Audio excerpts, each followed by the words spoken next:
Je pense que les clubs de rugby ont un rôle sociétal. On vient prendre des joueurs, on les lâche.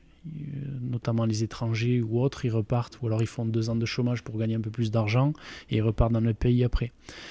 Mais en termes de joueurs qui restent ici, il n'y a pas d'accompagnement particulier, on n'est pas guidé. Vous reconnaissez cette voix ? C'est celle d'un joueur avec près de 300 matchs au plus haut niveau, mais qui garde un souvenir amer du rugby professionnel. Je suis Johan Zuckmeyer et vous écoutez La Cravate, le podcast de Rugby Mercato. La Cravate, c'est le podcast rugby où on prend le temps de discuter avec des personnalités extraordinaires. C'est un peu une bulle intemporelle où on s'autorise à échanger sur leur parcours unique parsemé de réussites et parfois d'énormes coups durs.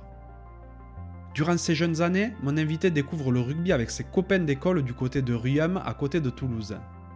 Doté d'énormes capacités, il est détecté à l'âge de 15 ans par le Stade Toulousain et en gravit les marches jusqu'à atteindre l'équipe 1. Barré par d'autres grands talents émergents et tenant à poursuivre ses études, il file à Biarritz et s'impose rapidement au sein de cet effectif XXL.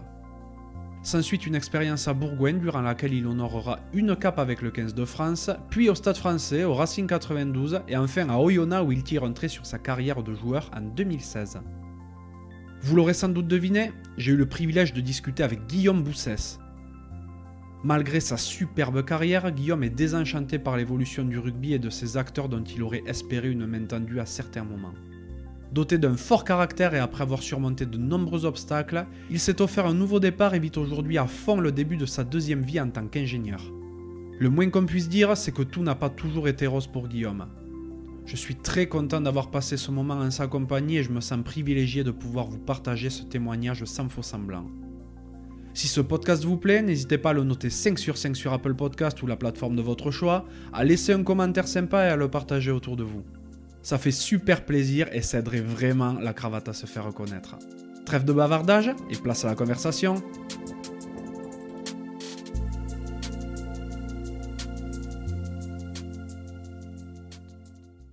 Salut Guillaume. Bonjour. Comment vas-tu ? Ça va bien, ça va bien. Ça va ? Bon, merci beaucoup d'avoir accepté mon invitation.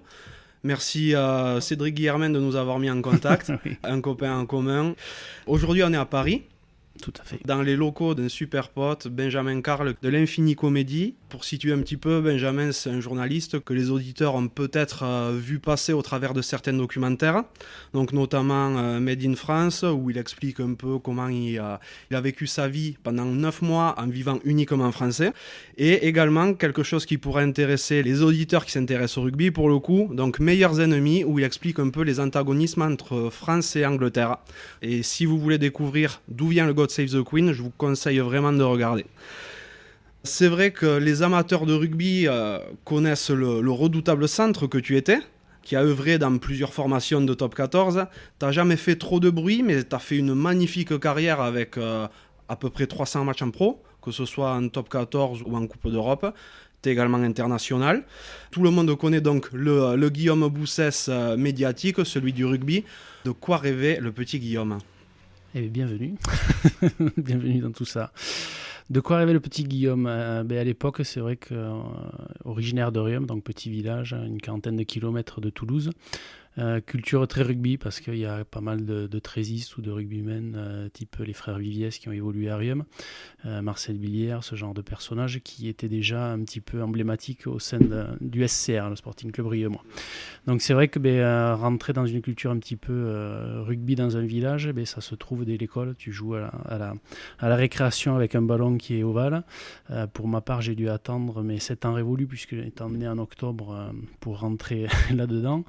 Et chose qui n'était pas courante peut-être à l'époque, on avait un petit tract à la rentrée sur notre table d'école pour nous inciter à s'inscrire à l'école de rugby. Donc j'ai dû attendre un an, mes copains ont commencé avant moi et même ça m'a permis un petit peu de voir, d'être en jouant à delà et en me cassant aussi quelques petites carrosseries sur la place du village à faire du toucher ou autre gagne-terrain. Mais voilà, on est rentré à l'âge de 7 ans donc à l'école de rugby de Riom où on a pris, on va dire, ce premier plaisir d'être avec des camarades de jeu, des copains, partager les mêmes bêtises, les mêmes chansons de vestiaire, partager beaucoup de choses avec ces personnes-là, des éducateurs qui étaient aussi formidables, dans lesquels j'ai gardé de très très bons souvenirs, qui étaient vraiment des personnes très attachantes et qui aimaient le rugby et qui pouvaient transmettre les choses comme je l'entends et comme j'ai gardé, on va dire, cette culture, on va dire, un peu plus pérennisante dans le sens où on apprend à déléguer, on apprend à donner, à transmettre. D'accord. T'étais quel genre de gamin ? Un petit peu casse-cou, un petit peu taiseux, je l'ai toujours été, je pense, taiseux, mais pour ceux qui me connaissent, ils savent que j'ai pas ma langue dans ma poche. C'est l'idée que je donne parce que voilà, quand je rentre quelque part, j'observe beaucoup avant de pouvoir parler, avant de pouvoir m'exprimer. Ensuite, un petit peu rageux parce que on se fait mal au rugby, on prend un coup, deux coups, on commence un petit peu à pleurer, mais on serre les dents. Après, on te dit il faut repartir, on passe le coup d'éponge magique et puis on se relève et on repart. Donc après, on était une bande de copains comme toujours quand tu es jeune. Tu vas au lycée, tu t'entraînes, au lycée non, je vais un peu trop vite dans ce cas-là. On est à l'école ensemble, on finit l'école, on en fait les cours de PS, on fait les cours ensemble. On s'entraînait, je crois, c'était le mardi soir et le vendredi soir pour jouer le samedi. Des horaires qui étaient plutôt classiques, qui nous laissaient un grand champ libre, donc c'est sûr qu'après les cours, quand il n'y avait pas d'entraînement, on en profitait pour jouer ailleurs et on escaladait tout ce qui pouvait être escaladable. Ouais. Et tu me racontes que tu as attaqué le rugby donc à 7 ans révolus. Tu viens d'une famille qui est rugby ? Mon père a joué un petit peu, mais n'a pas du tout été joueur de rugby dans l'âme par la suite. Il a été jeune joueur et puis arrêté. Il prenait plutôt des photos justement des joueurs de rugby en suivant un petit peu les personnes qui évoluaient, dont je te parlais tout à l'heure, mais pas plus que ça. D'accord. Ok, tu as fait quel type d'études par la suite ? Je me suis orienté vers un bac électrotechnique à Déodat, là en seconde. Pour faire un an. Et c'est là où j'ai quitté ensuite le Sporting Club Rioma, donc le SCR, pour partir au Stade Toulousain. Et c'est là où c'est Robert Labattu donc, qui m'a recruté à l'époque, qui recrutait tous les jeunes joueurs de la contrée, même des environs un peu plus lointains que Toulouse, qui m'a fait arriver jusqu'à Toulouse, rentrer par la même occasion à Jolimont avec Claude Debat, qui a été pour moi quelque part une étoile à suivre dans le sens où ses repères, et en plus il nous a accompagnés ensuite en sport, on va dire sport-études, mais aussi en équipe jeune de France. Donc côté technique, on est parti donc sur un bac STI électrotechnique. Suite à ça, le premier contrat pro est arrivé au Stade Toulousain. Le choix aussi de poursuivre mes études parce que mes parents étaient toujours derrière moi. Famille très modeste, on va dire, dans ce sens-là, et qui pensait toujours à l'après-rugby et qui m'a toujours un petit peu alerté quant à des défauts ou à des choses qui pouvaient se passer. Suite à ça, je choisis un BTS domotique. À l'époque, il n'y en avait que 5 en France. Donc je choisis Muret, qui n'est pas très loin de Toulouse. Et entre-temps, on divise la dernière année en deux pour partager mon temps de joueur de rugby le matin et puis l'après-midi venir à l'école. Mais comme ma dernière année à Toulouse ne se passe pas spécialement comme je l'aurais souhaité, je choisis, du moins j'ai été appelé par Patrice Lagisquet qui à l'époque regardait les cassettes de Julien Perrolong puisqu'on évoluait à moins 18, moins 19 ensemble, ouais. Et qui me fait part de son envie de me recruter. Ça tombait bien puisque je regardais moi les écoles, je regardais pas spécialement les joueurs, j'ai jamais connu, je me suis jamais intéressé, on va dire, à l'actualité rugby. C'est-à-dire que je connaissais les joueurs avec qui je jouais, mais si tu me demandes un adversaire que j'ai croisé qu'une seule fois, je vais pas forcément te dire. Son visage m'a parlé, mais pas la personne en elle-même. D'accord. Donc du coup, je file à Biarritz dans l'idée de finir ma deuxième année de BTS. Mais comme ça se passait mal au Stade Toulousain la dernière année, j'ai eu des profs très, très impliqués aussi dans mon suivi qui m'ont poussé un petit peu plus pour rattraper quelques cours et surtout obtenir le BTS en première année. Et c'est ce que j'ai réussi à faire. Ok. Donc j'arrive à Biarritz, libéré de mes études. J'arrive, c'était 2002, saison 2001-2002. Je retombe un petit peu enjoué parce que je me retrouve avec Gonzalez, avec Rouma, avec Lièvremont, avec des personnes que je voyais à la télé avec ma grand-mère et puis finalement qui se retrouvent à côté de moi. Et des coachs et des entraîneurs, voilà, avec un Patrice Lagisquet qui m'a beaucoup apporté aussi. Qui m'a fait progresser techniquement. Et dans ce sens, le rugby me plaisait, j'avançais, tout allait bien pour moi. J'avais toujours dans l'idée de pouvoir travailler en contrepartie. Je n'ai réussi à travailler que la 3e année de de ces contrats-là, puisque mes années au Biarritz Olympique ont été assez fastidieux au niveau de mes contrats. Tous les ans, j'avais la possibilité de le renégocier. Ça a été aussi pour moi l'apport, on va dire, de l'arrivée d'un agent de joueur. D'accord. Qui pour moi a été un petit peu l'ouverture d'état d'esprit, des personnalités du monde du rugby et de la manière dont on pouvait manager ou du moins négocier. J'ai jamais été négociant en vin ou en autre chose, mais ça m'a montré un petit peu le niveau pervers qu'on avait, parce que quand j'arrive de Toulouse et que je débarque à Biarritz pour entre guillemets négocier mon contrat, pour rencontrer la personne qui était en charge de ça, ben, j'ai pas dit que je gagnais plus, ou j'ai juste donné mon salaire tel que j'étais, puisque j'ai toujours été honnête dans ma façon de faire. Et puis quand je reviens sur Toulouse, il y en a un qui me dit mais pourquoi t'as pas dit que tu gagnais plus ou autre, voilà. Bon, c'est vrai que dans la négociation ça aurait pu peut-être marcher, mais bon, j'étais content, je jouais au rugby, c'était mon envie première. Et ensuite les années passent et les renégociations aussi, parce que tu fais plus de matchs, parce que ça se passe bien. Et troisième année, je me casse le genou. Okay.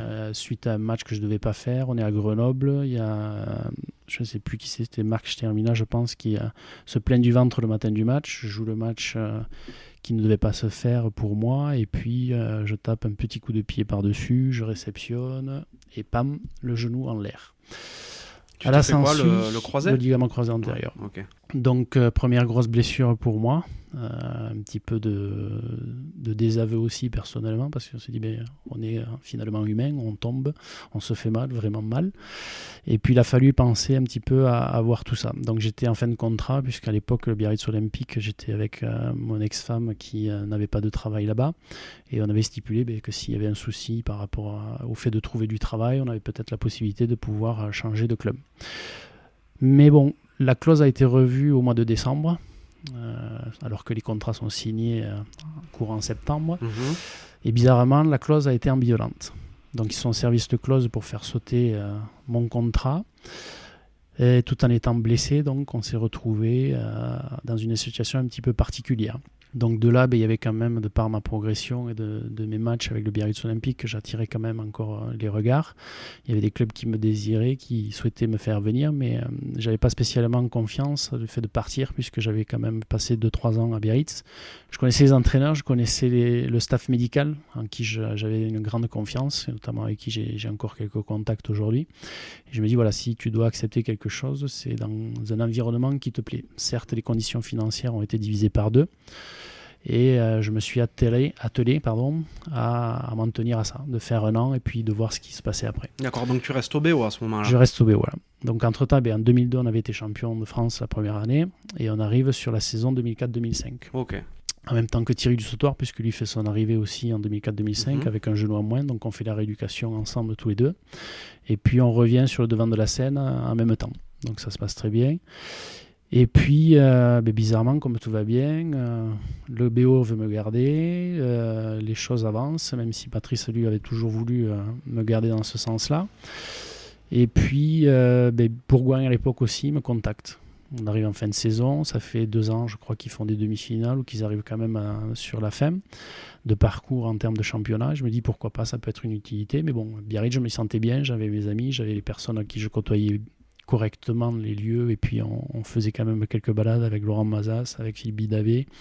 Il y avait toute une bambelle de personnages avec qui le dimanche, quand c'était libre, on faisait les 400 coups du côté du Pays Basque. Et puis quand on voit comment a fini la saison, ça devait être une bonne bande de copains. Ouais. Donc on démarre à 2003-2004, on revient dans le jeu, et très vite, voilà, les contacts avec Bourgoin avancent. Je pars en sélection France A, et puis un jour, alors que je dois donner ma décision pour Bourgoin, je croise Serge Blanco à l'aéroport, qui me dit « Comment ça va ?» Très bien, oui. Je lui dis « Vous savez que je dois donner ma réponse rapidement, donc si j'ai pas de retour de votre côté, t'inquiète pas, on te rappelle. » Ça c'était le lundi, donc j'atterris à Paris, on se prépare au côté France A, et puis mardi, pas de réponse. Mardi, 14h, je devais envoyer le fax. On appelle la personne en charge du Biarritz Olympique pour savoir ce qu'il en est. Pas de retour non plus. Wow, ok. Donc j'envoie le fax à 14h, puisqu'on ne me devrait pas répondre, ni moi ni mon agent. Et quand je rentre à Biarritz, on me dit « Mais pourquoi t'as signé ?» Je dis, je sais pas, vous avez un téléphone, quand vous avez su m'appeler, par contre, pour me dire que j'avais moins 50%, vous avez su m'appeler. Mais par contre, pour venir me voir et pour me dire ce que vous pensez de moi ou ailleurs, Là, il n'y a plus personne. Donc, si vous aviez vraiment envie de rester, que je reste, il fallait décrocher au moins mon téléphone. Donc, on finit la saison avec le Biarritz Olympique. Fort pour moi et dans la confiance peut-être que Patrice m'avait donnée, je termine la saison. On termine champion de France aussi. La finale au Stade de France. Et me voilà avec mes bagages parti dans une région non connue, mais que je rejoins avec moins d'appréhension parce que je rejoins toujours dans mes contacts ou du moins dans mes schémas d'arrivée. Je rejoins Jean-François Coux, avec qui j'étais en sélection aussi, et pour lequel c'était la figure locale importante avec Péclier, avec Boyer ou autres personnages. Tu te retrouves à Bourgoin, là, tu es champion de France en titre. Bon, Bourgoin était encore une place relativement forte du rugby français, mais qui n'avait plus rien à voir avec les grandes heures qu'ils avaient vécues quelques années avant. C'était la continuité, et ça a peut-être été l'arrêt du changement des entraîneurs, puisqu'il n'y avait plus la paire Saint-André, je ne me souviens plus des noms, tu m'excuseras. Il n'y a pas de souci. Mais en termes de changement, c'est l'année où arrive Christophe Furios aussi. Ouais. Christophe, je le connais là une première fois, personnage très attachant comme tu as pu le voir dans tes dernières interviews, mais qui sortait de Castres avec une certaine envie aussi, et qui était pour moi dans un premier temps très, très technico-tactique, dans le sens où quand on veut te faire apprendre quelque chose à la Fédé, c'est comme ça qu'on te l'explique. 2 ans à Bourgoin, 2 ans qui se passent correctement, mais qui ne sont pas sur la lancée que j'aurais souhaité. La première année, certes, de par ma dernière année à Biarritz, je fais ma sélection en équipe de France. Un petit peu miraculeusement, j'atterris, on va dire, sur un match contre l'Écosse où je suis remplaçant, je rentre en jeu. J'ai mes 5 minutes de gloire personnelle, mais ça s'est arrêté là. Par rapport à ça, ensuite, avec Bourgoin, on n'a pas forcément eu des saisons comme je l'aurais souhaité, ou dans lesquelles la progression n'a pas été assez constante dans ce sens-là. Et on finit plutôt moyen, ventre moyen, on va dire, du top 16, peut-être au top 14, je ne sais plus ce qui se passait à l'époque. Mais bon, l'ambiance est bonne, il y a des personnages qui sont attachants, on vit bien, on fait bien les choses. Et puis, au bout de ces 2 ans, mon contrat s'arrête. Et je suis en contact avec le Stade français. Ouais, juste pour revenir un petit peu sur Bourgoin, Christophe Urios racontait que lui, quand il est arrivé à Amberjali, il sentait vraiment que c'était un groupe très fort, qui aurait presque pu vivre seul. Il raconte un peu les petits soucis d'intégration qu'il a eu de ce point de vue-là. Tu l'as ressenti de la même manière, toi, ou pas ? Je ne pense pas que ça soit une intégration ratée. Il a apporté sa patte quand même si je disais qu'il était très scolaire à cette époque-là en termes d'organisation et en termes de rugby. C'est plus, je pense, la personnalité des joueurs qui a été un peu plus dans le devant et qui se sont plus affirmés que lui n'aurait pu peut-être s'affirmer.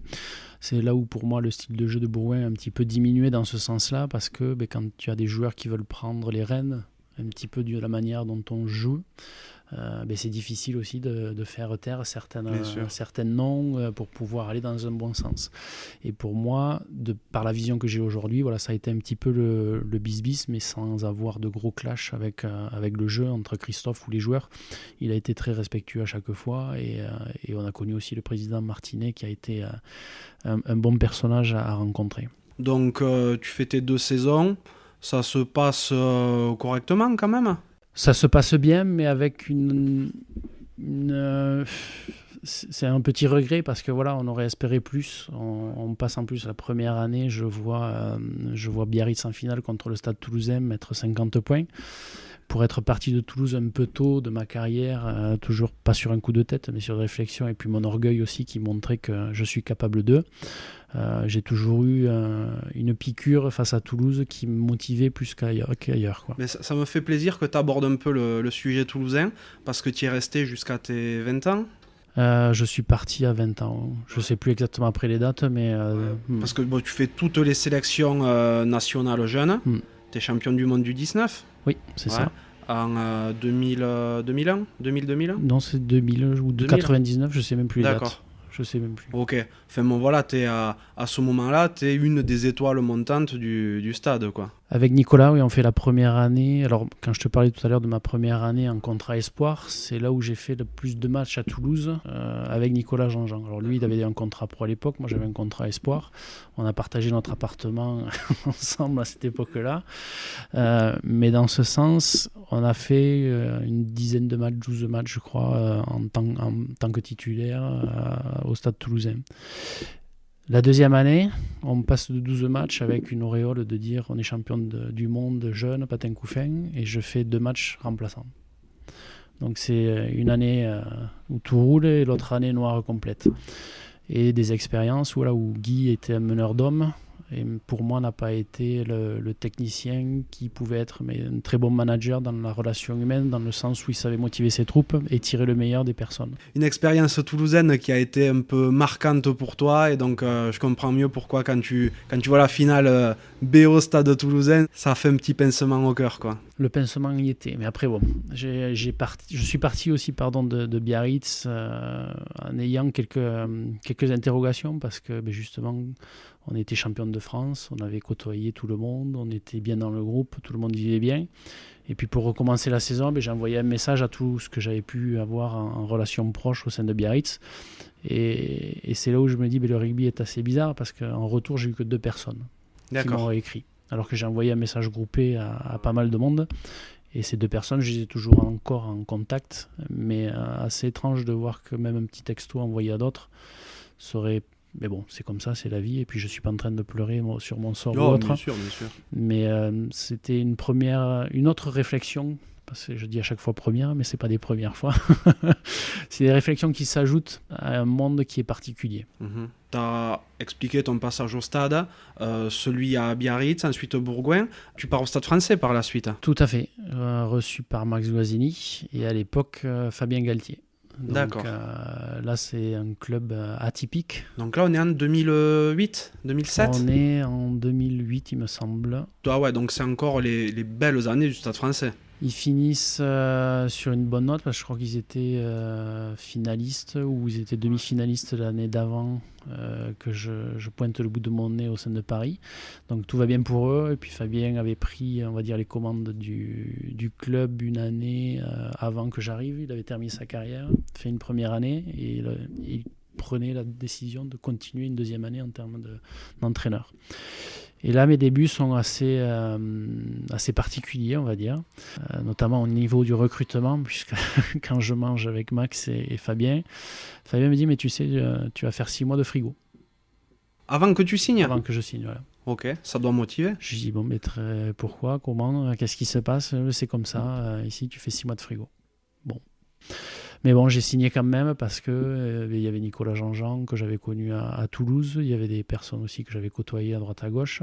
L'intégration se passe bien, on vit bien. Max, qui est un président charmant et très atypique dans le sens où il a fait quand même évoluer rugby à une communion un peu plus médiatique dans ce sens-là, a apporté beaucoup de choses. Et donc cette première année est assez complexe parce que c'est vrai que le premier match que je fais, c'est malheureusement contre Toulouse.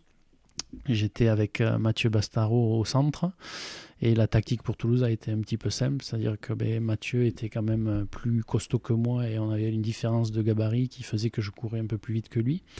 Et Toulouse a eu la présence d'esprit, on va dire, de pouvoir ramener le ballon vite au large, ce qui me faisait moi me décaler directement sur le 15.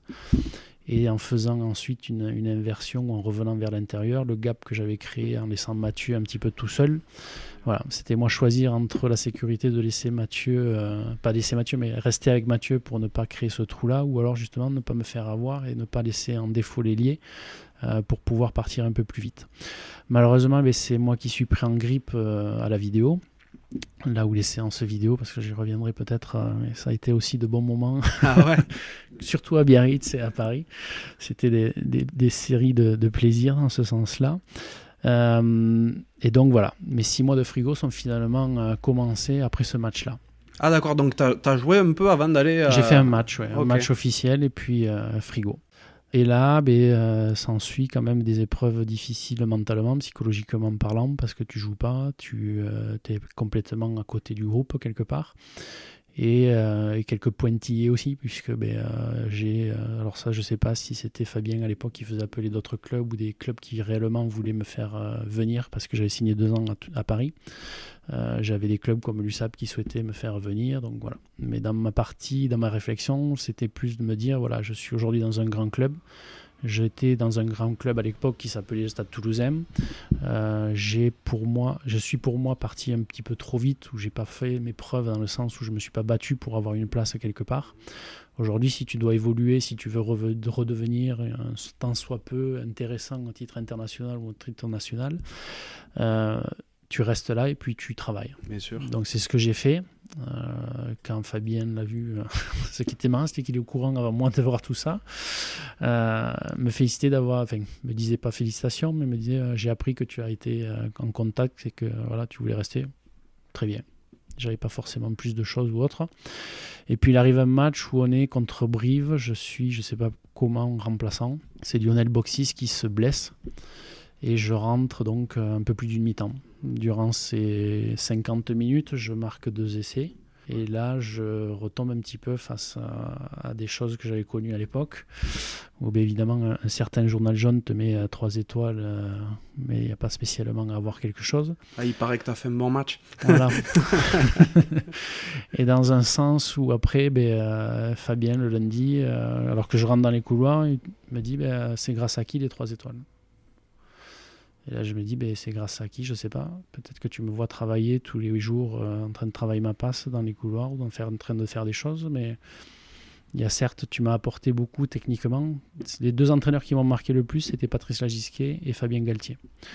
Fabien Galtier, dans le sens où techniquement, il était imparable. Il apportait vraisemblablement aucune faille dans un système si tout le monde suivait ça. Par contre, dans son management, c'est là où je lui reproche des choses, dans le sens où il a été un petit peu dans un impérialisme, ou dans un sens où il était très dictateur à vouloir des choses. Et c'est là-dessus où la balance entre le bon technicien, ou l'excellent technicien qu'il était, et le manager, a été pour moi une balance un petit peu plus critique sur ce sujet. Et c'est vrai qu'il y a eu des journaux en Suisse quand j'ai activé, on va dire, mon statut d'entraîneur en Suisse, où voilà, ils ont relevé certains discours que j'avais pu avoir, et même si je critiquais dans ce sens-là Fabien, je pense que je reconnais toujours sa compétence technique. Oui, tout à fait. Bon, on y reviendra tout à l'heure à propos de la Suisse. Donc voilà, première année à Paris qui se passe très bien, même si les 6 mois ont été, ou environ 4 ou 5 mois ont été assez complexes. Et bizarrement, à Paris, tous les ans, je vais y rester 4 ans, et tous les ans, on va changer d'entraîneur. Ok. Donc première année, Fabien Galtier, Fabrice Landreau. Deuxième année, c'est Mackenzie et Dominici. Donc troisième année, Jacques Delmas et Didier Faugeron. À la fin de la 3e année, Jacques est licencié et Didier Faugeron reste pour ma 4e année. Il fait venir un entraîneur d'Australie, l'entraîneur international de l'Australie. Cheka ? Michael Cheka, voilà. Où là, la dernière année aussi est un petit peu spéciale pour moi, parce que même si j'avais bien évolué, l'année avec Christophe Dominici se passe très bien. J'ai jamais été aussi polyvalent de toute ma carrière, en jouant en 10, en jouant en 15, en jouant à l'aile, très peu au centre. Ah, paradoxalement. Paradoxalement, okay. Et à la fin, le choix se fait de prendre quelqu'un de plus spécialisé pour finir la saison en demi-finale. Mais bon, j'ai regardé tout ça sur le siège, mais j'étais content de ma saison. 3e année se passe bien, sauf la mise à pied de Jacques à l'époque. Et 4e année, donc, on commence avec ce fameux Australien qui arrive et qui repère en moi, ou dit, comme je suis toujours attaché aux jeunes et à les pousser un petit peu, il me dit, j'ai vu que tu étais proche d'eux, c'est bien si je te nomme responsable, ou du moins tu les motives pour intégrer tout le tralala. J'ai dit, il n'y a pas de souci.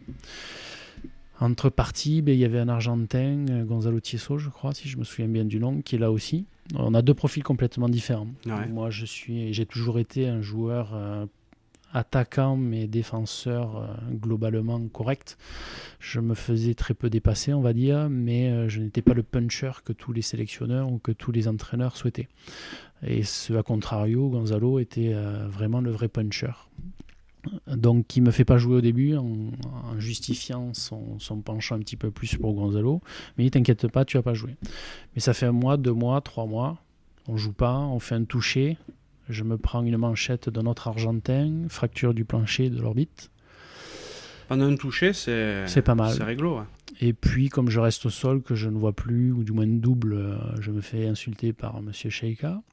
Et je décide de partir de l'entraînement. Donc je me lève, je prends rendez-vous chez le docteur et je file me faire opérer. Ce à quoi je reviens, entre-temps, durant ma période de convalescence, je suis absent pendant 1 mois et demi, je crois. Il y a le Racing qui me contacte. D'accord. De là, j'ai pas forcément apprécié ce qui s'est passé en termes de suivi. Et je signe au Racing, sans le dire, à droite à gauche. Il y avait déjà Lorenzetti au Racing ? Oui. Ouais. Et par rapport à ça, bizarrement, après je reviens. Il me fait jouer 1 match, 2 matchs. Il me dit, mais finalement, t'es pas trop mauvais. Je dis, ouais, ça peut peut-être paraître bête, mais il faut savoir aussi écouter et regarder ce qui se passe à côté. Donc voilà. Donc finalement, j'ai fini ma saison avec Paris, avec certains regrets, parce que j'ai connu un Max Cosini qui avait vraiment apporté, qui se fait ensuite enturlupiner dans une affaire assez spéciale. Et je regarde ça d'un œil un petit peu pas triste, mais voilà, les choses évoluent dans un mauvais sens parce qu'il y a des profiteurs partout. Ouais. Le Racing, ça se passe moyennement bien. Je ne sais pas si j'ai été pris parce que j'étais un bon élément au Stade Français et qu'il fallait enlever des bons éléments. On se retrouve avec une farandole de joueurs au Racing de bonne qualité, avec Pierre Berbizier, qui lui aussi a été un coach surprenant dans la façon de faire, techniquement parlant. Humainement parlant, c'est quelqu'un de très très bien en termes de speech, en termes de discours. Il savait motiver ses troupes, il savait comment parler. Par contre, techniquement, je me suis posé 2-3 questions quand même sur le jeu actuel par rapport à celui qu'il pratiquait à l'époque. Et pour moi, peut-être qu'il était resté peut-être dans un stéréotype plus ancien. Mais il avait d'excellents joueurs, il avait de gros gabarits. Le club faisait tout pour évoluer au plus haut niveau, avait investi un nouveau centre de formation la 2e année. Mais bon, ça a coûté quand même la tête à Pierre Berbizier au bout d'1 an. C'est Gonzalo Quesada qui arrive la 2e année. Mais bon, ça n'a pas changé grand-chose à mon statut. Et là-dedans, beaucoup d'interrogations par rapport à qui j'étais, qu'est-ce que je faisais et pourquoi j'étais venu surtout. Ouais. Donc 2 années compliquées, encore psychologiquement parlant. Tu joues avec Sébastien Descons? Il y avait Sébastien Descons, voilà, on faisait partie des Blue Pipes, je nous appelais les Blue Pipes, parce que quand tu avais le chasuble bleu, tu faisais partie des personnes qui n'allaient pas jouer le week-end. Et c'est là aussi où j'ai connu dans ce club les équipes prévues à partir du mardi. Ok. C'est-à-dire que tu ne vois jamais et tu ne fais jamais d'opposition. Donc une manière de travailler que j'avais connue plus sur Biarritz, mais à l'époque, ou alors quand tu arrivais en phase finale, ou quand tu arrivais en fin de parcours, où tu avais vraiment un groupe qui était dédié. Ça peut se comprendre. Mais là, dès le début de la saison, faire un groupe à partir du mardi, j'avais beaucoup de mal à l'endosser.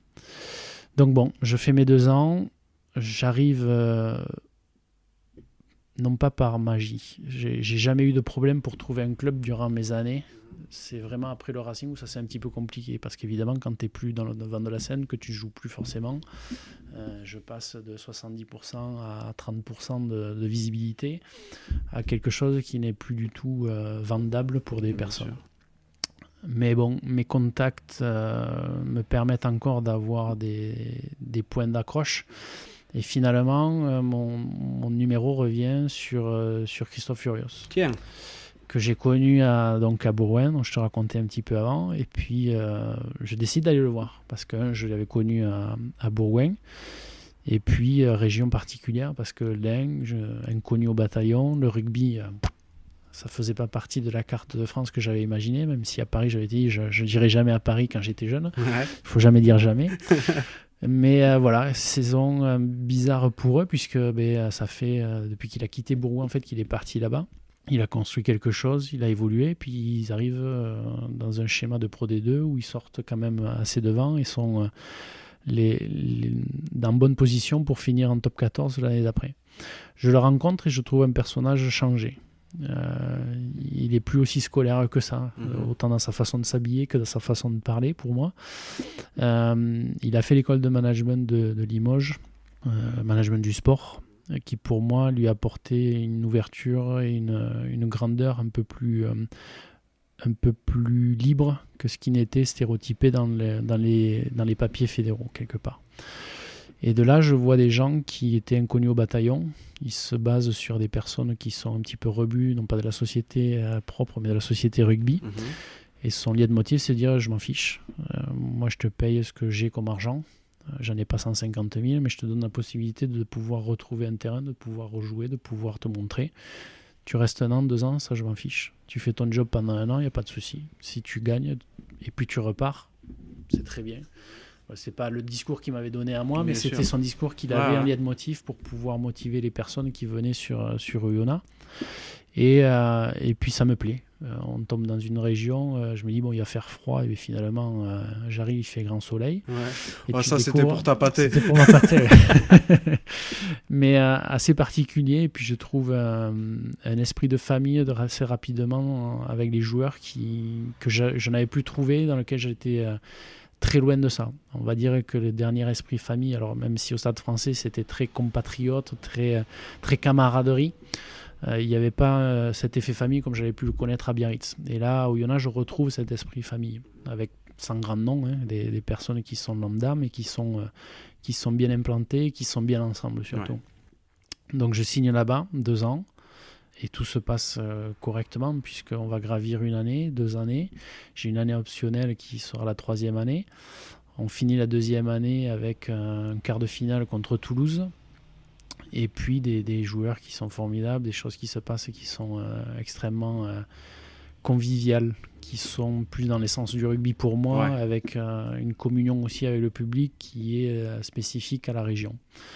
Mais au bout de 2 ans, Christophe part. Il est remplacé par une autre personne, donc Olivier Azam qui prend en charge l'équipe. Et pour là, c'était pour moi aussi assez rigolo de suivre, puisqu'à ce moment-là, j'ai pris les cours à Grenoble École de Management, une formation qui était sur 4 ans. Je suis en 3e année et je tombe pile poil avec l'arrivée d'Olivier Azam et mes cours de management. Et ce qui était rigolo dans mes cours de management, c'est qu'il fallait faire un parallèle entre ce qu'on vivait en termes de rugby, et on avait le débrief toutes les semaines du prof. D'accord. Et comme c'était du cours en e-learning, c'était facile d'avoir contact avec eux. Et puis c'est des petites classes de 5 à 10 personnes. Donc très facile pour le prof de nous faire des feedbacks ou de réfléchir sur nos situations dans lesquelles on vivait. C'était une classe qu'avec des rugbymen ? Tout sportif de haut niveau, voilà. Et globalement, pour moi, Olivier commence mal. Parce qu'il arrive dans une région qui est un petit peu quand même ancrée, qui a ses personnages. Et c'est une transformation du club aussi. On passe d'un stade de Maton qui était très ancien, avec un terrain boueux. Il y a eu quelques matchs reportés, notamment contre Bordeaux. Donc c'est sûr que financièrement, ça a des coûts. Mais ça faisait, non pas le charme, mais l'originalité de la ville. Et bizarrement, le club a changé un petit peu de façon de voir. C'est-à-dire qu'on est passé d'un terrain boueux où les équipes ne venaient pas venir à Oyonnax à un terrain synthétique. Un terrain synthétique où on a une équipe de vieux, donc des tendons. J'avais pourtant donné une certaine, pas bibliographie, mais certains découpages publicitaires de ce qui se passait aux États-Unis avec les terrains synthétiques au président, mais ça n'a pas forcément porté ses fruits. La décision est faite d'avoir un synthétique et Olivier Azam donc prend la mesure. Pour ça, il coupe toutes les vacances de tout le monde pour être un lundi, alors que certains avaient pris leur avion, en réunion. Donc on vient de terminer le quart de finale, même si on a perdu. Tout ça, Olivier sort d'un club de Lyon qui est descendu en Pro D2 et les premiers mots qu'il dit c'est maintenant vous allez savoir comment on va travailler. Et là pour moi il y a un gros souci parce qu'il vient de partager en 2 le vestiaire, les anciens qui étaient toujours là et puis les nouveaux qui sont venus l'accompagner dans cette aventure. Et puis je pense que ça a été très difficile pour lui parce que ce moment-là a été la fracture à partir du moment où il a commencé à manager le club. Alors qu'il n'était pas encore arrivé, quoi. Il venait à peine de poser ses valises dans la ville. Et Olivier va rester quelques mois et la suite sera reprise par Johan Autier. De là, finit ma carrière. Je termine ma dernière année assez complexe parce que je suis en études, je rénove une maison avec mon ex-compagne aussi, dans l'idée de pouvoir sauter le pas et se préparer à la reconversion. Il me restait 1 an d'études pour terminer mon master. Et suite à ça, un petit peu dans le flou parce que qu'est-ce qu'on va faire, comment faire. Mon ex-compagne à l'époque travaillait sur Suisse. Et dans l'idée, parce que c'est vrai que la Suisse, c'est quand même un Eldorado quand on le voit de l'extérieur. Bien sûr. Et par rapport à ça, je me dis pourquoi pas aussi tenter ta chance de ce côté-là. Et je me rapproche du club de Genève du coup pour voir de leur côté s'ils ont quelque chose qui pourrait moi m'aider pour pouvoir avoir cette transformation puisque comme je l'ai expliqué tout à l'heure, on a toujours eu dans l'idée de pouvoir retravailler par la suite. Donc du coup, je me tourne vers ces personnes-là, mes contacts. Et là, comment tu fais pour te retrouver pour penser à aller à Genève parce que tu veux à ce moment-là te lancer dans l'entraînement? Pas spécialement, non, c'était plus moi pour un pied d'accroche, un point d'approche pour un basculement. C'est-à-dire le rugby, j'ai gardé en tête, on s'entraide, on s'aide, on se donne la main, on partage, et puis c'est ce que j'ai fait pendant ma carrière. C'est-à-dire que quand j'ai pu bénéficier de certains contrats, que ce soit habillement, automobile, j'ai fait bénéficier d'autres personnes de ces contrats. Je les ai pris pas par la même, mais j'aurais ouvert quelque part ma porte pour bénéficier de ce que j'avais pu bénéficier moi. T'as fait croquer quoi. Voilà.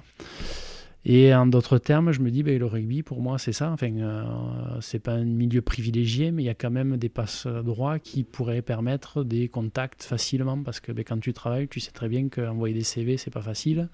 C'est toujours l'approche de quelqu'un qui va connaître quelqu'un qui connaît quelqu'un, qui va peut-être discuter de toi et pour ensuite dire, je peux le rencontrer ou voir comme ça.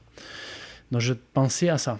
Et comme mon ex-compagne travaillait sur Suisse depuis que j'étais à Oyonnax, on se disait, pour moi, c'était la bonne solution, puisqu'aujourd'hui, je suis toujours en problème avec des conseillers financiers. Donc là, je rejoins Sébastien Descon et d'autres, qui a profité de notre situation de rugbyman avec plusieurs joueurs et pour lequel je suis encore en procès aujourd'hui. D'accord. Et donc, si je dois rembourser ce que je dois rembourser aujourd'hui, parce qu'il m'a mis dans la panade, je dois encore beaucoup d'argent et qui vaut à plus d'1 SMIC. Donc c'était pour ça que le côté suisse pouvait m'assurer quelque part une solution pour moi de résoudre mes problèmes financiers. Donc au-delà de ça, j'étais dans le chômage pour finir ma dernière année d'études.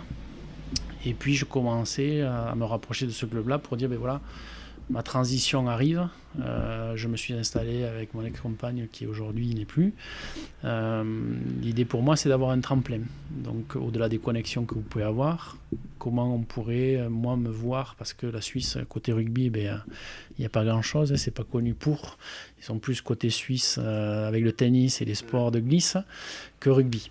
Mais bon, il y avait cette petite classe quelque part de personnes qui étaient originaires du Sud-Ouest, qui avaient monté ce club-là et qui voulaient former quelque chose, puisque c'est vrai qu'ils jouaient dans le championnat français, comme l'Andorre et d'autres pays qui sont frontaliers, ont bénéficié de cette ouverture des espaces. Donc le Servette Genève. Servette Genève, voilà. C'est la déclinaison rugby du Servette en foot ou pas du tout? Alors le Servette, c'est un nom qui va être générique et qui va être utile aux 3 clubs. Okay. C'est le club de foot, le club de hockey et le club de rugby. D'accord.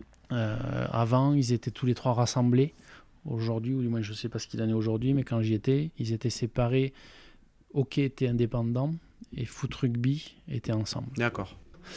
Du coup, le deal que j'avais avec eux, c'était, je leur dis, voilà, je suis à côté, je fais pas grand-chose de mes journées puisque c'est du e-learning, si ce n'est être en études classiques. Donc j'ai 70% de mon temps qui reste free quelque part. Je veux bien vous aider. Si vous avez besoin de quelqu'un, que ce soit en école de rugby ou autre, moi ce que j'ai besoin c'est que vous fassiez circuler ensuite mon nom, que je rencontre des gens pour pouvoir discuter, voir si mon profil les intéresse et voir si j'ai ma place quelque part. Parce que quand on voit un CV de rugbyman, quand tu fais 17 ans de rugby, ma carrière c'était ok, tu as joué au rugby. Mais après qu'est-ce que tu as fait ? Et ça on en parlera peut-être plus tard, c'est que tu vois pas grand chose. Et tu as beau marquer que tu as essayé de rester en contact des entreprises ou autres. Ça, les RH, ils comprennent pas ou ils ne savent pas lire, même si tu le marques en noir sur blanc sur un CV, pour eux, c'est pas vrai. Donc du coup, c'était l'idée que j'avais, le deal avec eux. Pas de souci, on te fait ça, il n'y a pas de problème. Et puis bon, on te donne les clés de la Keep Une. J'ai un peu surpris parce que voilà, je ne m'attendais pas à D'entrée de jeu, tant là. de trucs, mais bon, je refuse pas puisque bon, ok, il n'y a pas de problème. On match comme ça et puis on essaie de trouver d'abord des stages pour moi. Première entreprise, c'était une entreprise vinicole. Ne En buvant Suisse pas d'alcool, oui. D'accord. Ne buvant pas d'alcool, la RH n'a pas apprécié forcément que je ne boive pas d'alcool pour pouvoir faire quelque chose dedans.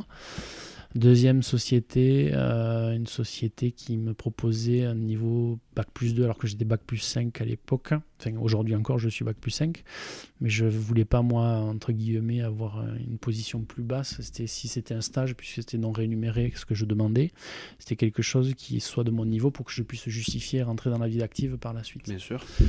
Et troisième, ça a capoté. Autant je rencontre le président du groupe, ça se passe très très bien avec lui, 2-3 rendez-vous. Et puis quand je rencontre le responsable du site, par contre, là, incompréhension, changement de température, et ça ne le fait pas. Donc le président me dit, t'inquiète pas, l'essentiel c'est ton diplôme, on se concentrera sur la suite après. Voilà. Et j'étais un petit peu nigo dans ce sens-là où je les ai crus. Où ils m'ont parlé de choses, ils m'ont parlé de différentes possibilités. Et j'ai fait mon travail en termes de rugby. Ils avaient besoin de restructurer parce qu'ils s'enfonçaient un petit peu dans le pâteau quelque part, avec des joueurs qui venaient évidemment du côté français, avec un niveau de Fédéral 1 ou Fédéral 2 pour certains, et qui s'étaient un petit peu endimanchés, ou on va pas dire autre chose, pour être dans un niveau qui était à l'époque de la série. Donc forcément, quand j'arrive avec ma carrière ou autre, j'en impose un petit peu. Mon discours est clair avec tout le monde. Je sais à qui j'ai en face en termes de joueurs. Je sais quelles sont leurs positions. Je sais que ce n'est pas des professionnels. Mais en termes d'objectifs, ils voulaient être champions de France. Ils voulaient tout casser. Ils voulaient tout faire. Donc par contre, pour y arriver, je leur ai dit, il y a quand même un minimum à avoir. Et les personnes qui sont censées avoir joué en fédéral ou autre, mais justement, vous allez me montrer que vous n'êtes pas endormis sur vos lauriers et faire des choses. Donc j'avais mis en place des règles, j'avais mis en place des choses. J'ai nettoyé un petit peu ce qui était autour pour épurer tout ça, à la demande toujours des présidents. Puisque je me souviens aussi quand j'avais commencé ma présentation de ce que j'allais faire pour le club, il m'a dit, ici, on dit ce qu'on fait, on fait ce qu'on dit. Et ça, je l'ai redit à la fin, ça par contre. Donc, entre-temps, je fais ce qu'il y a. On fait une saison qui est correcte, mais qui n'arrive pas aux objectifs. On a des gens qui sont, pour moi, des joueurs qui ont été très adorables, dans le sens où ils ont été volontaires. Et puis, il y a eu ceux que je suis venu emmerder, en fait, qui étaient dans leur coussin, qui étaient bien sur leur coussin, et que j'ai levé pour leur montrer qu'il fallait un petit peu se bouger. Bien en deçà, malheureusement, le club avait toujours des boulots. On dit qu'il n'y en a pas, mais il y en a. Et bizarrement, voilà, tu sais pas pourquoi, les mecs, finalement, ils font 1 an et puis après ils partent. Et puis, pour ma part, j'arrivais en fin d'études. J'avais alerté le club pour leur dire voilà où c'est qu'on en est en termes de rendez-vous. Est-ce que je peux voir des personnes, des RH, pour qu'ils puissent voir mon CV, voir si côté suisse il y a des choses à faire, si mon CV leur parle, qu'est-ce que je dois modifier, comment je dois le tourner, parce qu'un CV ça se décline de plusieurs façons en fonction de qui tu vas voir et où tu vas le poser. Et ça, j'ai attendu 1 mois, 2 mois, 3 mois. Pas eu de retour. Alors, si par cas ils écoutent cette émission, je garde tout en termes de preuves. Donc s'ils veulent encore mentir sur certaines choses, c'est les bienvenus, je sortirai tous les documents qui seront disponibles. Okay, ça c'est dit. Et par rapport au reste, si tu veux, j'ai une entreprise en France qui me contacte parce qu'une personne me suivait, j'avais eu contact à Paris avec lui, il trouvait bien ce que j'avais fait en termes de reconversion, en termes de suivi. Et puis en discutant, je lui dis, c'est très bien, mais pour l'instant, ce qui va me gêner, c'est qu'aujourd'hui, j'ai des problèmes financiers. Et le travail que tu me proposes, il est très très bien. C'est un truc que je rêverais de faire. Le seul problème, c'est que je sais le salaire que tu vas me dire à la fin. Et par rapport au salaire, je ne vais pas pouvoir te dire oui, parce que j'ai tant à payer à cause de mes problèmes financiers. Donc ça ne s'est pas fait. Mais j'aurais dit que côté français, j'avais reçu une proposition. Et là, en 2 jours, j'ai le manager qui vient me voir, enfin le responsable de l'équipe vient me voir, mais écoute, j'ai discuté avec les présidents, si tu veux partir, tu peux partir. Donc j'ai bossé gratuitement Ok. J'ai touché 0 € en Suisse parce qu'il y a toujours des médisants et des personnes qui sont aussi capables de dire des choses qui ne sont pas vraies, surtout avec les réseaux sociaux aujourd'hui. Ouais, avec ceux qui tournaient, en plus, ils se disaient à une époque qu'à Genève, ça a balancé épais, quoi. Alors, pour moi, ce que j'ai vu, ça n'a jamais balancé d'argent directement. Il n'y a jamais eu d'argent qui a circulé. L'argent, il existe parce qu'il y a une fondation derrière. À défaut, ils mettent l'argent dans tout ce qui est promotion du rugby, l'école de rugby. Ils ont un stade qui coûte très cher, mais il y a des passe-droits sur certains métiers, des choses qui sont faites. Et par rapport à ça, il me dit tu peux partir. Donc je dis c'est gentil. Donc, je viens de bosser, j'ai fait le travail que vous souhaitiez, j'ai épuré, j'ai enlevé les personnes qui vous étaient un petit peu chiantes et sur lesquelles vous vouliez plus voir. C'est moi qui ai pris puisqu'ils me détestent, mais ça c'est pas grave. Et maintenant vous me virez comme un malpropre comme ça. Très bien. Donc du coup j'ai claqué la porte, j'ai laissé les choses se faire. Et puis là j'en ai voulu un petit peu, peut-être à la terre entière, parce que j'avais mon aigreur qui remontait de joueur de rugby, il y avait tout ce que j'avais pu donner, et puis tu te retrouves encore enflé par des personnes en qui tu avais donné ta confiance encore une fois. Après Genève, j'ai travaillé sur Lyon. D'accord. En fait, j'ai bossé pendant 1 an sur Lyon pratiquement. D'accord. 11 mois et demi. J'ai bossé en tant que business manager et j'avais été induit là-dedans avec un professeur de mon école qui connaissait ma situation perso et qui m'a induit justement à passer les RH à travers. Et je tombe sur un dirigeant d'entreprise en consulting qui m'accueille, qui me reçoit. Et finalement, je m'aperçois qu'il y a Nicolas Raffo qui travaille dans cette même société, à un poste assez élevé. Ouais, tu as joué avec lui à Biarritz ? J'ai pas joué avec lui. D'accord. On s'est croisés, notamment au Stade Français, après sur Lyon, quand il jouait au Loup. Mais on n'a jamais joué ensemble. Et là, bizarrement, je le retrouve là, on discute. Il me dit écoute, on recherche un business manager, si ça peut te dire. Alors, les business managers, c'est les premiers postes, on va dire, pour les sorties d'école. Donc, c'était ma place aujourd'hui. Je dis oui, mais moi je suis pas spécialement un commercial, tu recherches quelqu'un qui a le bagou, qui va porter ses fruits dans le sens où il va arracher.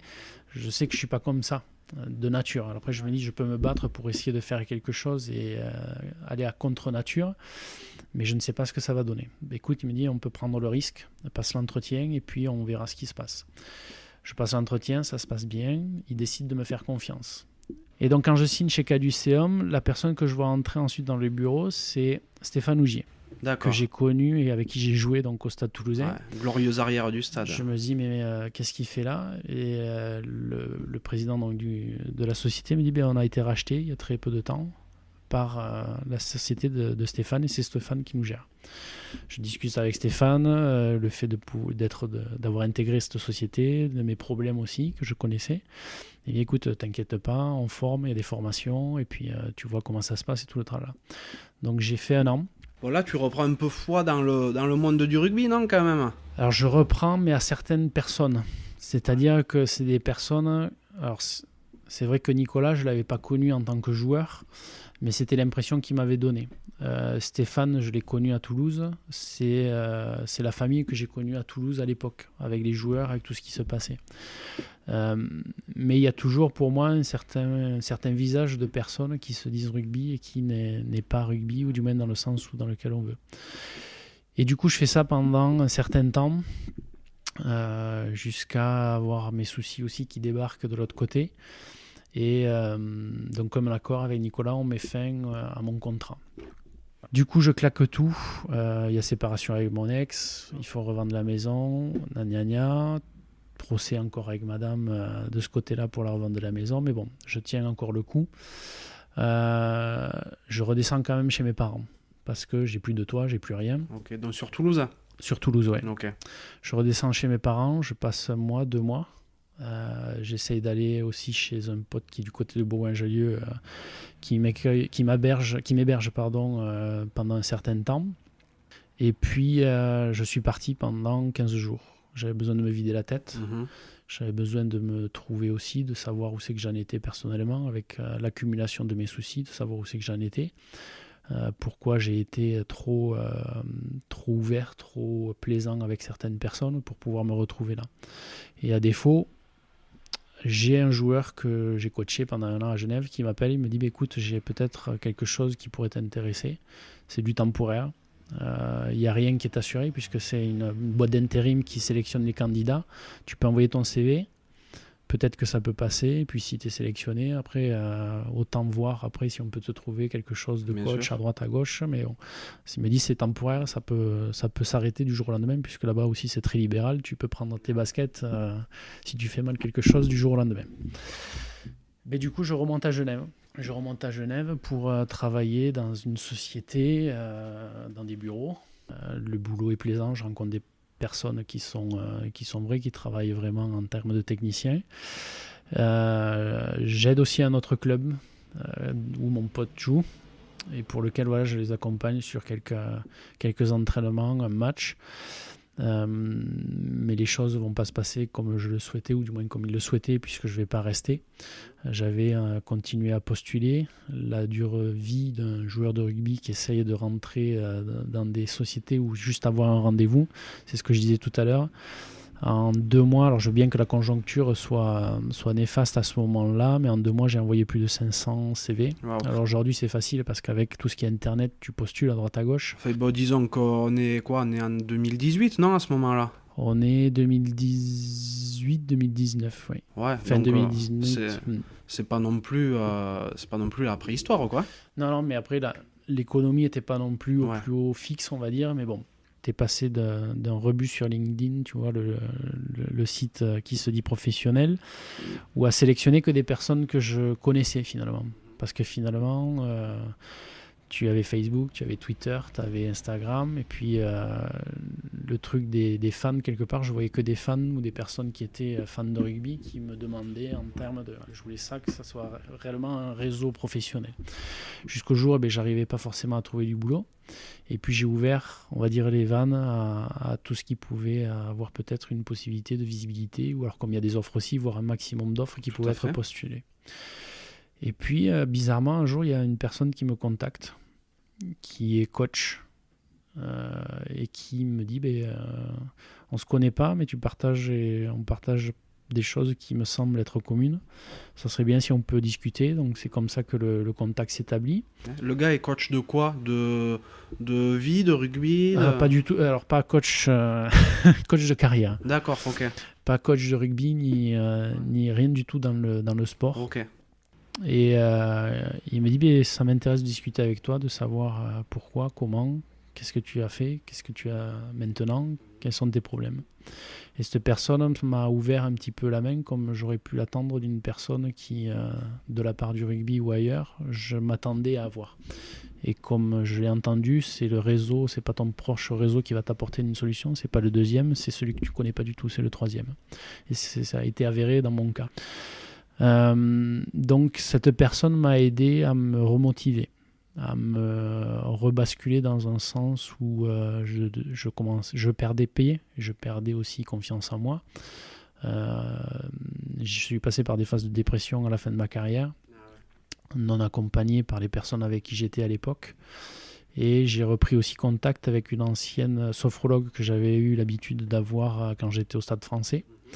On a repris contact par téléphone. Elle n'avait pas changé de numéro, fort heureusement pour moi.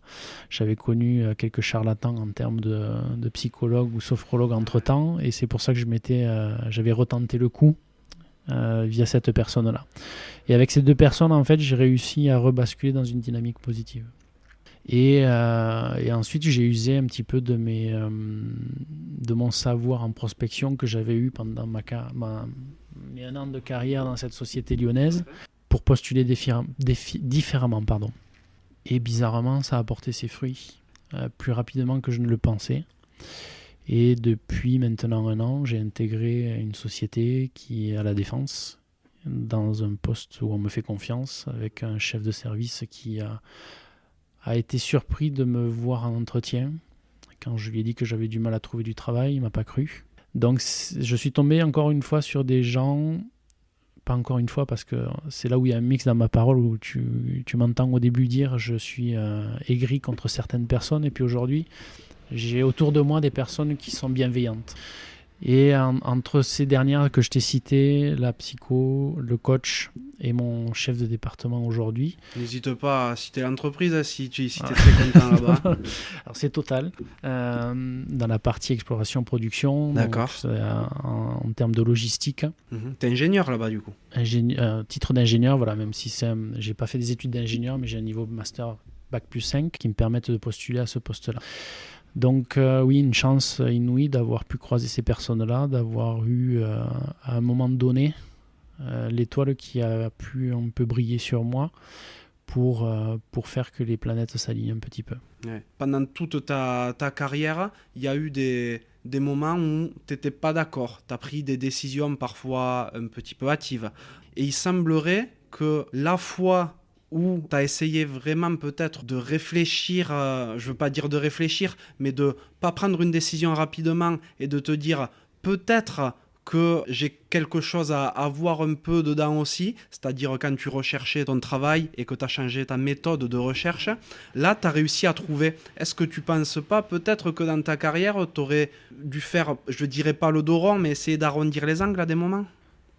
Alors, je ne serais pas la personne que je suis aujourd'hui si je n'avais pas fait tout ça. C'est sûr que ce que l'on vit durant toute ta vie ou durant toute ta carrière, avant le rugby, j'ai eu une vie, même si j'ai commencé très jeune, je n'ai pas été professionnel à 7 ans.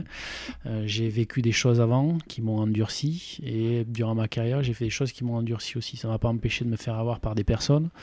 Durant ma carrière, même si on dit qu'on est toujours averti, finalement, je baisse toujours ma garde pour me dire ok, relâche-toi parce que tout le monde n'est pas comme ça. Et finalement, tu as l'impression qu'il faut toujours avoir la garde. Je suis parti de Toulouse parce que pour moi, le terme de visibilité en termes de jeu et en termes d'estime par rapport au coach, je l'avais perdu. Et puis était venu Fred Michalak, était venu Poitrono, qui nous avait supplémenté avec Nicolas. À Biarritz, c'était différent. J'étais en très bon terme avec l'entraîneur. C'est pas lui qui m'a fait partir. C'est à chaque fois le président à l'époque, feu Marcel Martin, qui a négocié pour des clopinettes certaines choses. Et là aussi, quand je reviens sur l'histoire des agents, quand je négocie mon premier... Alors la première année, je n'ai pas négocié mon contrat à Biarritz, si tu te souviens bien. Ouais, tout à fait. La deuxième année, Marcel Martin me mène dans son bureau. On passait de très bons moments, il était très sympathique et il m'augmente 200 €. Sauf que le problème, c'est que tu parles avec les autres joueurs, tu sais combien il a. Tu sais combien de touche un tel, tu sais combien de si. Et dans ma tête, en prenant l'agent, il allait payer l'agent en plus et j'allais obtenir ce que je voulais. Il aurait été honnête avec moi, m'aurait peut-être payé un petit peu moins que certains ou ailleurs, j'aurais peut-être accepté. Et là, la roue de la mauvaise situation, si tu veux, a fait que on a basculé dans une économie où on a besoin d'un agent. Un agent que j'ai viré quelques années plus tard parce qu'il était incapable d'avoir des arguments pour pouvoir me défendre quand ils ont mis moins 50% sur mon contrat. Des clubs qui tiennent aussi leur disposition parce que quand ils ont coupé mon contrat, je me suis aperçu qu'en fait ils ne payaient pas les assurances. D'accord. Donc ça leur coûtait trop cher de payer les assurances et comme il n'y avait pas forcément de blessés, ils avaient pris le choix de ne pas payer l'assurance. Et plein de choses sont à voir, sont à mettre à jour. Alors je parle parce que mon expérience, c'est marrant de voir après sur les réseaux sociaux des gens qui ne sont pas du milieu, qui n'ont pas été dans certaines choses, qui peuvent parler en commentaire. Alors j'ai un avis très tranché sur les réseaux sociaux. Je suis d'ailleurs plus dessus parce que ça m'a tellement gavé de certaines choses que je préfère vivre en deçà de tout. Donc quelque part, je parle de mon expérience, je parle de ce que je suis, je parle de ce que j'ai vécu, et j'ai le droit de dire ce que j'ai vécu. Je parle de mon vécu pour avertir certaines choses. Quand je parlais des formations, quand je parlais de faire attention, il y a eu Sébastien Descon. J'ai fait aussi quelques sorties pour dire attention comment ça se passe après le rugby. Et il faut que finalement ça soit tiré du sautoir pour qu'il y ait une plus large écoute. Et alors c'est très bien parce que c'est une grande personnalité, un ancien capitaine, normal qu'il soit plus écouté. Mais on a beau alerter avant, Thierry a alerté ici peu, je ne sais pas si les choses ont changé depuis. Je sais que le Stade français, avant que je quitte, mais les réseaux, a annoncé qu'il n'allait plus prendre de contrat sans que quelqu'un ait une double formation derrière en prévision. C'est un bon engrenage quelque part. J'ai pas vu d'autres clubs suivre, j'ai pas vu des dispositions faites. Le poids de Proval peut être aussi accentué dans ce sens-là, mais ça reste un syndicat sur lequel on a toujours un petit peu une main basse sur les clubs sans forcément avoir... c'est un petit peu l'os qu'on donne aux chiens à ronger, quoi. Donc il y a pas mal de choses qui sont tristes pour moi parce que le rugby est beau. Par contre, l'accompagnement est nul en termes de rugby. Je pense que les clubs de rugby ont un rôle sociétal. On vient prendre des joueurs, on les lâche. Notamment les étrangers ou autres, ils repartent, ou alors ils font 2 ans de chômage pour gagner un peu plus d'argent et ils repartent dans le pays après. Mais en termes de joueurs qui restent ici, il n'y a pas d'accompagnement particulier, on n'est pas guidé, il n'y a pas de lien qui est à proprement dit.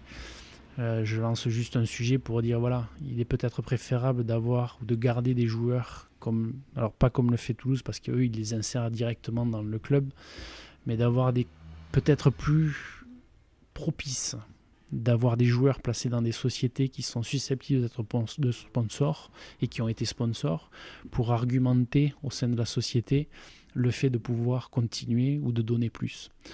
Au lieu de lâcher tout le monde, et puis c'est bon, je l'ai plus sous contrat, je m'en occupe plus. En fait, tu es peut-être un petit peu nostalgique de l'époque où il n'y avait pas encore le rugby pro.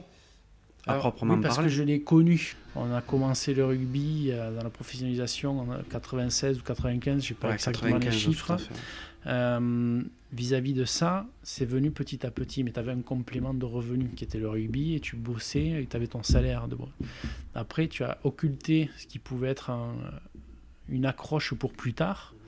Et tu as basculé à du 100%, quelque chose qui n'est pas sûr. Avant, tu faisais ta saison, tu faisais ta carrière dans un club. Tu partais pas parce que tu avais ta famille, tu étais là, tu étais implanté, tu avais été conseillé, tu avais tes entreprises, tes sponsors qui étaient autour. Tout à fait. Et globalement, tu trouvais cet échange-là dans un microcosme qui tournait autour du rugby.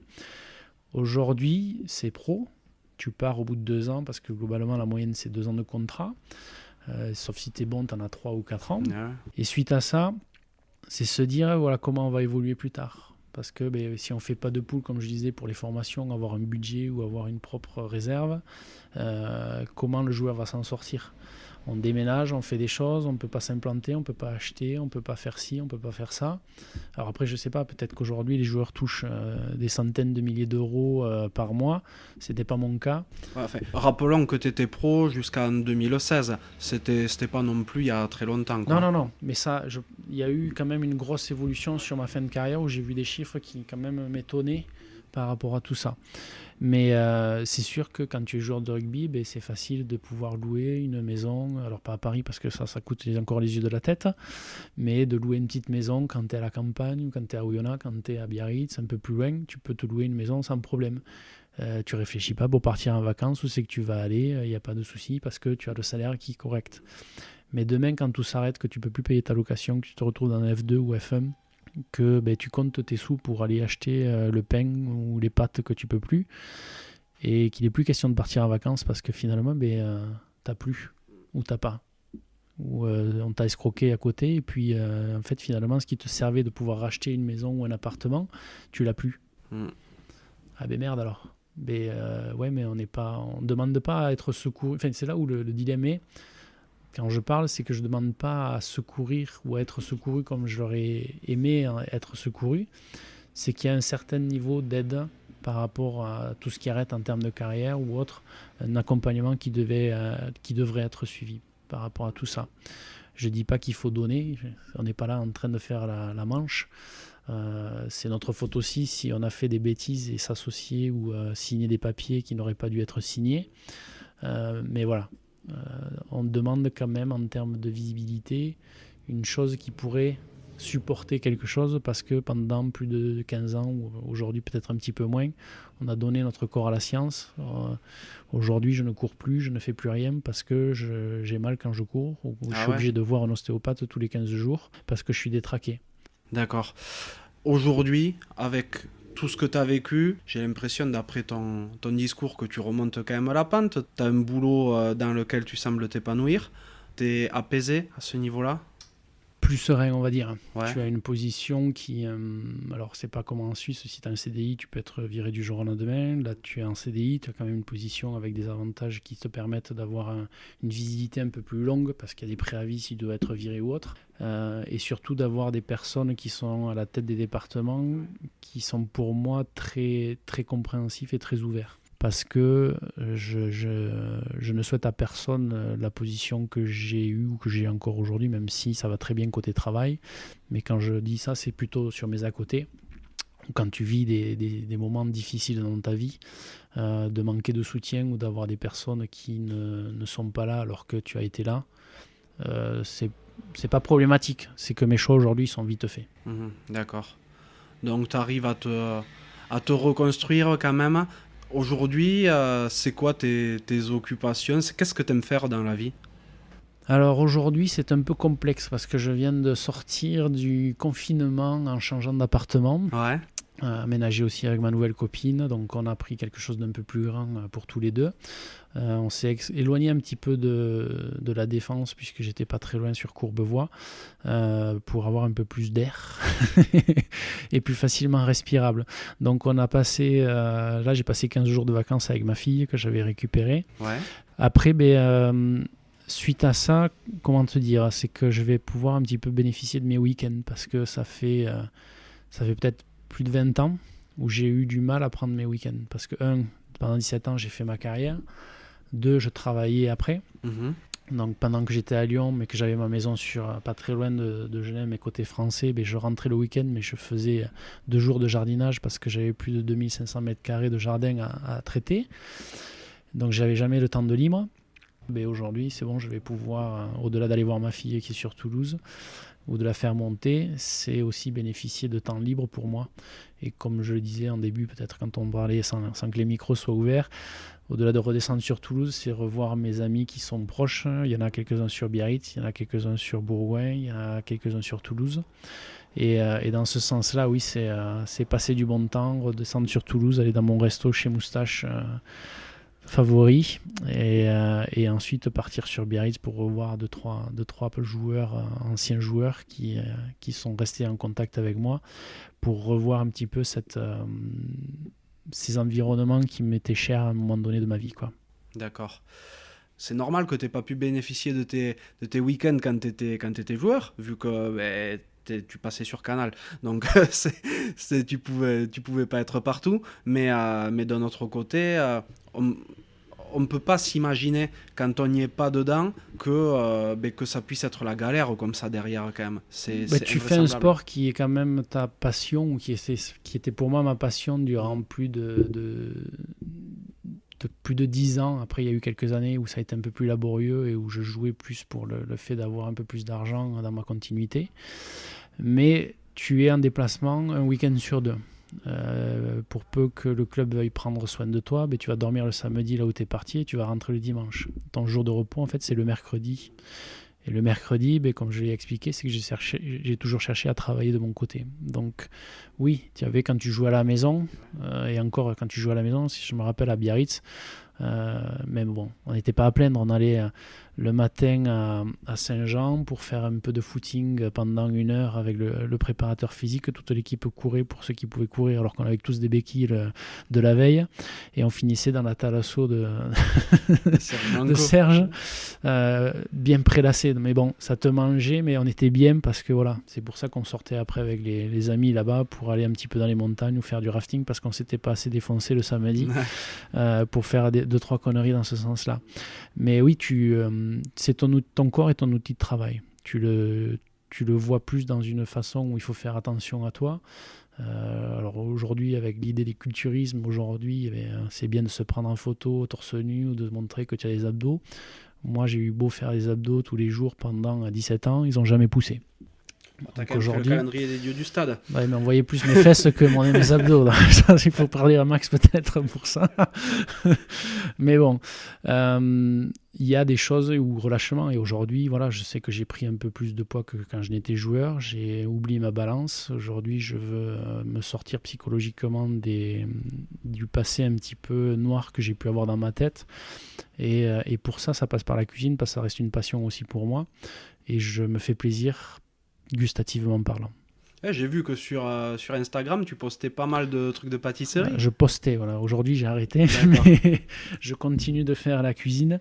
Mais c'était dans une première idée quand j'étais un peu plus jeune, c'était d'ouvrir un restaurant, en fait. D'accord. Ok. Et tu t'es éloigné complètement du monde du rugby ? Je n'aime plus regarder, en termes de communication, le rugby. Je suis désabonné de toutes les chaînes qui peuvent être payantes pour pouvoir regarder ça. Même sur France 2, je ne regarde plus. Je n'aime pas les commentaires des journalistes. Je déteste la façon dont on peut monter une personne. Je déteste quand je vois le jeu et que je vois que c'est X qui a le ballon et qu'on veut dire que c'est le Y. Je déteste qu'on se trompe sur ça alors que c'est visible et que c'est son métier de connaître les personnes qui sont en face.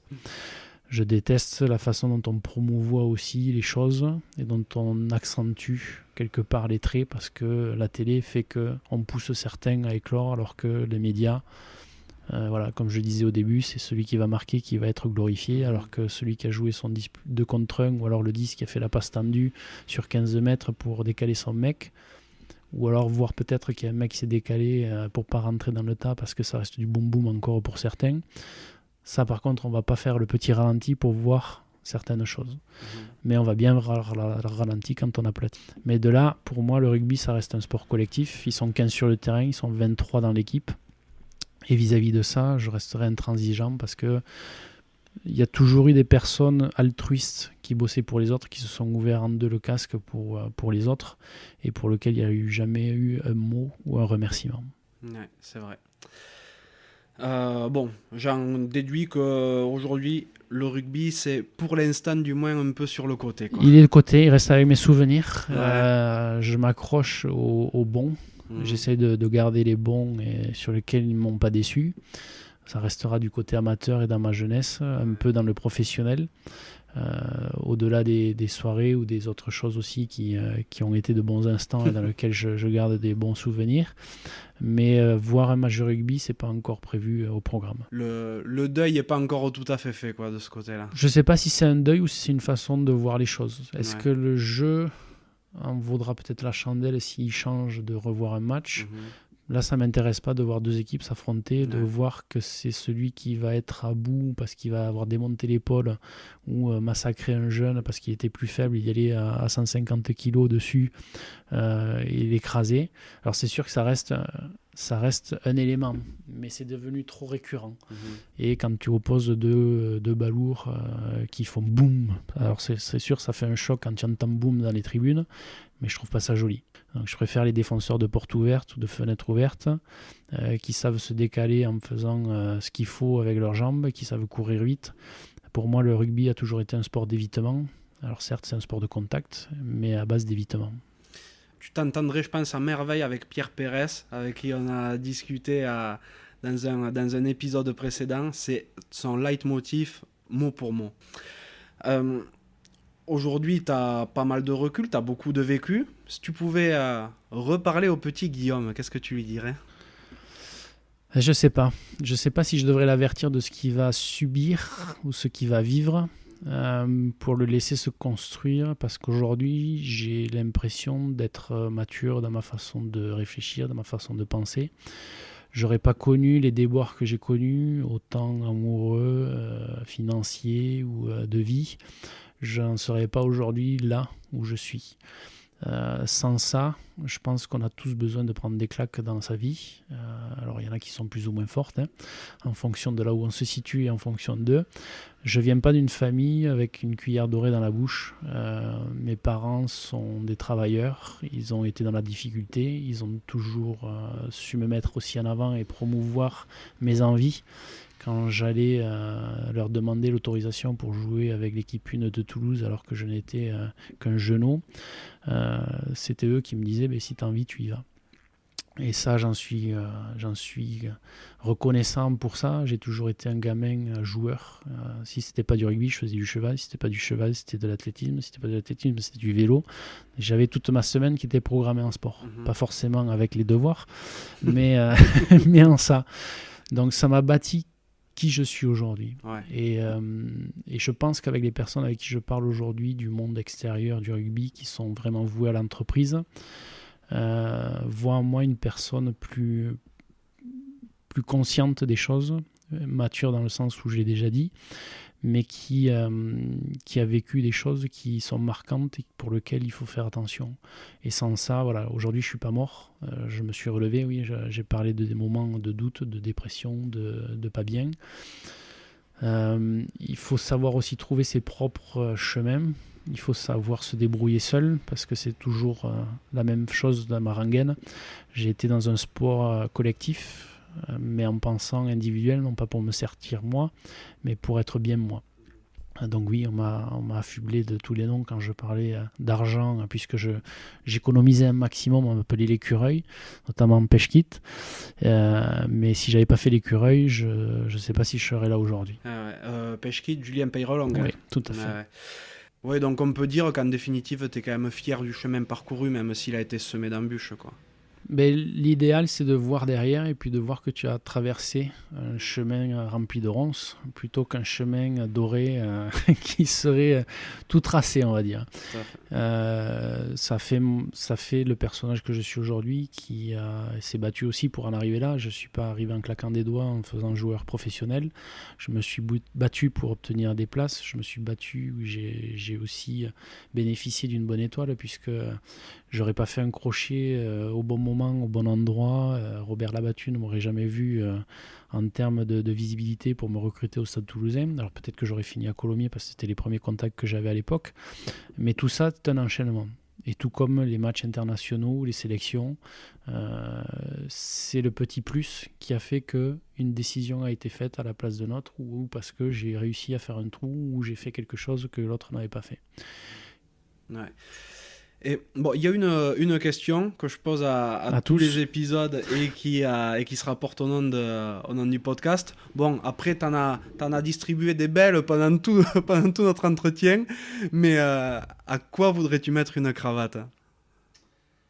Le choix est trop large dans mes réponses quelque part.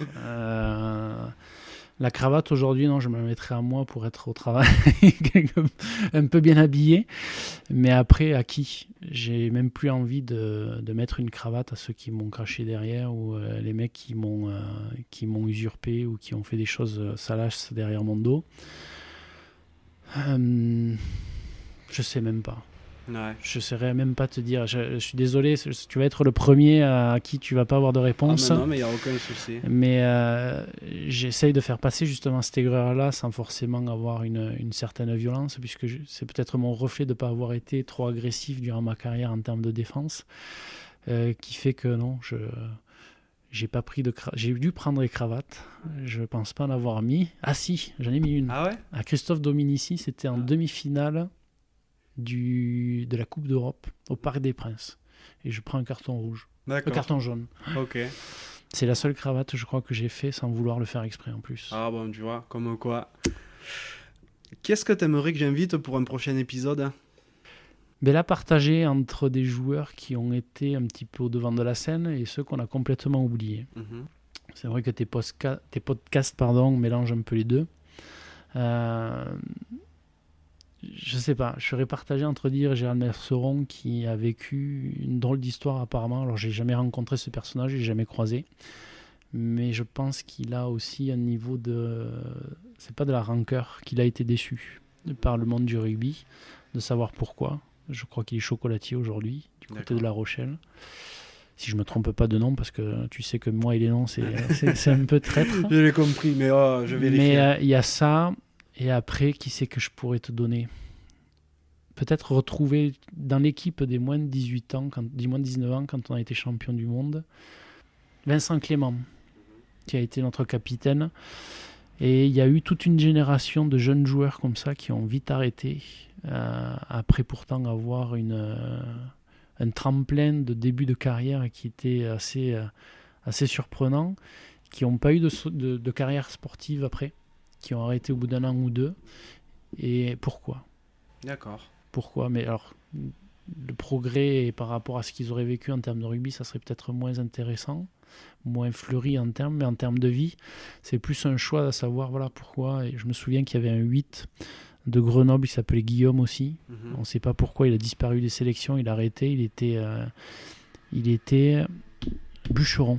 D'accord. Un gabarit énorme. Il y a tellement de choses qui se sont passées durant ma carrière. La perte de personnes, des joueurs qui étaient monstrueux en sélection ou en sport à Toulouse. Il y avait Cestaré, il y avait et son compatriote, comment il s'appelait, je ne vais plus avoir aussi le nom, disparu lors d'un accident. On a perdu tellement de personnes aussi dans notre parcours, on en a laissé. On a certes eu des personnes, puisqu'on éclot de notre rugby en laissant beaucoup de monde derrière, parce qu'au final, quand on regarde combien de jeunes on était de notre génération et combien on a joué en professionnel ou atteint un certain niveau, c'est assez impressionnant de voir la hauteur qu'on en a pris par rapport à ça. Du coup, les invitations sont lancées pour Gérald Merceron et Vincent Clément. Est-ce qu'il y a une question que des journalistes ou des gens t'ont jamais spécialement posée, que tu aurais aimé que je te pose aujourd'hui ? Je me suis jamais fait de réflexion là-dessus. J'ai pas d'envie particulière parce que pour moi le journaliste est assez indépendant et justement veut mener comme tu le fais l'interview dans le sens où je ne suis absolument pas journaliste me concernant, je suis uniquement un passionné. Amateur journaliste.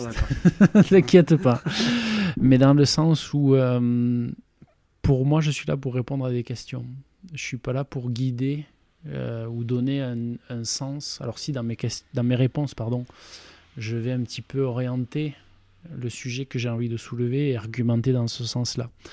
Mais par contre, je ne vais pas, ou très rarement, aller dans un mauvais sens. Ah si, pour revenir à la cravate, je vais prendre un journaliste, parce qu'on remélaxe les deux là. C'était à Oyonnax à l'époque. Un journaliste qui a transformé mes dires. Ah ouais. Et qui a mis ça dans le papier. Et ça a été très difficile de faire gain de cause, ou du moins d'avoir au moins un mot de réponse par rapport à ce papier-là. Lui, j'aurais bien mis une cravate. Entendu. Ouais, je vois le truc. Du coup, pas de sujet en particulier que tu aurais aimé aborder aujourd'hui. Pas spécialement, non. Après, tu t'intéresses à la vie du rugby durant la carrière, durant le jeune joueur qu'on a pu être, qui on était, et l'actualité aujourd'hui de qui on est. Donc on a fait un large panel, même si on a vécu, je vais arriver bientôt à mes 40 ans, donc il me reste presque le double peut-être sans accident peut-être probable. Même plus, je te le peut-être souhaite. Un peu plus, on verra si la graisse de canard aura effet sur moi. Et dans ce sens-là, voilà, il me reste ma deuxième vie que j'ai entamée maintenant depuis plus de 2 ans, à marquer d'une pierre blanche pour que voilà, cette fondation soit la plus stable, on va le faire dans ce sens-là, soit la plus stable possible. Je comprends. Notre échange touche à sa fin. Il a été long et prolifique. C'était un super moment pour moi. Je te remercie vraiment, Guillaume. De rien. Je te souhaite toute la réussite que tu mérites pour ta deuxième vie, comme tu le dis. Et je doute pas qu'avec la clairvoyance dont tu fais preuve et toutes les compétences que tu as développées aujourd'hui, tu vas cartonner. On verra bien. Il faudra voir avec mon chef. À très bientôt, Guillaume. À bientôt, au plaisir. Merci. Merci d'être encore là et d'avoir écouté cet épisode jusqu'au bout. J'espère sincèrement qu'il vous a plu. Si tel est le cas, ce serait super sympa de le noter 5 sur 5 sur Apple Podcast et de le partager autour de vous. Ça m'aiderait à encore plus le faire connaître et à convaincre de nouvelles personnes à jouer le jeu de la cravate. Si vous laissez un commentaire, sachez que je les lis tous. Pour me contacter, vous pourrez me retrouver sur LinkedIn ou Instagram en recherchant Johan Zuckmeyer. Vous pouvez aussi facilement trouver Rugby Mercato sur Facebook et Instagram. D'ailleurs, que vous soyez joueur, entraîneur ou que vous représentiez un club, n'hésitez pas à vous inscrire gratuitement sur rugbymercato.net, le site de recrutement rugby. A bientôt pour un nouvel épisode de La Cravate.